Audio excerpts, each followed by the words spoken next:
राधा और श्री कृष्ण के प्रेम के बारे में कौन नहीं जानता है। दोनों में इतना प्रेम था कि आज भी दोनों का नाम एक साथ लिया जाता है।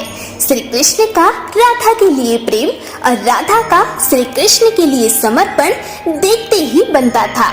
शायद इसलिए अपने आप को सबसे बड़ा भक्त कहने वाले नारद मुनि को राधा से जलन होने लगी थी।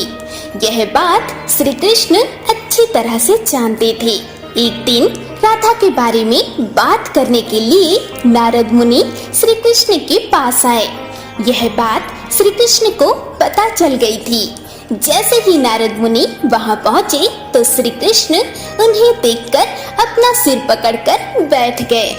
नारद मुनि ने श्री कृष्ण से पूछा कि क्या हुआ प्रभु, आप ऐसे अपने सिर को पकड़कर क्यों बैठे हैं? श्री कृष्ण ने कहा, हे नारद मुनि, मेरा सिर दर्द कर रहा है।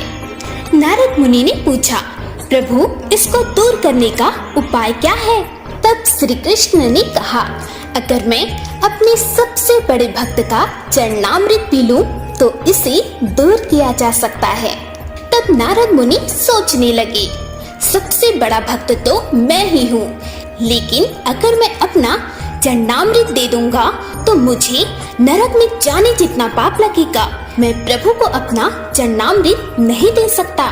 कुछ देर सोचने के बाद उनके मन में राधा रानी का विचार आया और वे सोचने लगे, लोग राधा को भी तो श्री कृष्ण का सबसे बड़ा भक्त मानते हैं, इसलिए क्यों ना उनके पास जाकर पूछा जाए।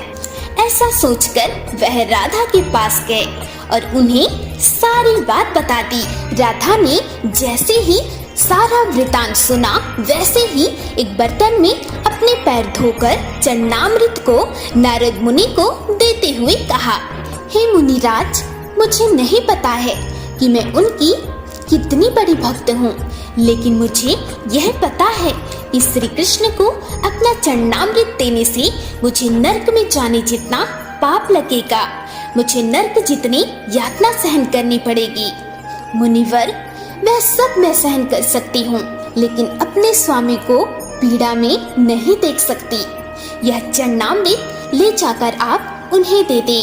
राधा रानी की बात सुनकर नारद मुनि का सारा घमंड चूर चूर हो गया और उनको पता चल गया कि राधा रानी ही श्री कृष्ण की सबसे बड़ी भक्त हैं और श्री कृष्ण ने यह लीला मुझे समझाने के लिए ही रची है। जब नारद मुनि राधा के पास से वापस आ रहे थे तो उनके मुख से केवल राधा के नाम की ही धुन सुनाई दे रही थी। जब वे श्री कृष्ण के पास पहुँचे तो देखा कि श्री कृष्ण उनको देखकर केवल मुस्कुराए जा रहे हैं और नारद मुनि ने भी सारी बात को समझकर उन्हें प्रणाम करते हुए कहा, राधे राधे।